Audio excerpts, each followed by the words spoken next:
Telah kita diberitakan akan tibanya hari kedatangan.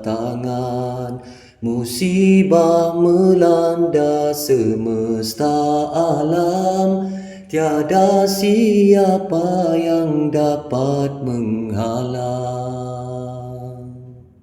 Bila manusia telah lupa sujud menyembah kepada Yang Esa, dosa pahala tak dihiraukan lagi, hati telah gelap, hilang cahaya.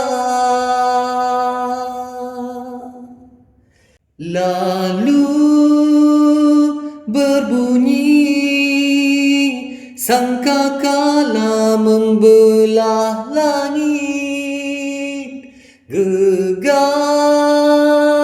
gempita masing-masing berlindung diri.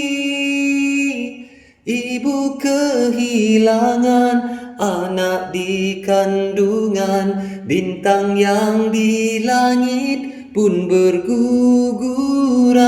Kala itu taubatmu tidak berguna lagi.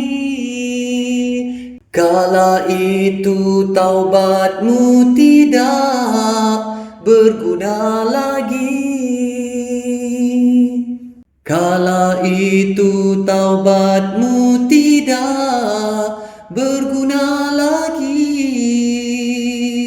Wahai muslimin, umat semua, kembalilah kita kepada Allah. Jauhkan diri dari dosa-dosa, agar di sana selamat sejahtera.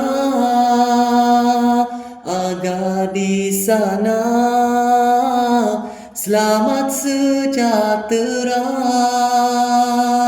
Agar di sana selamat sejahtera.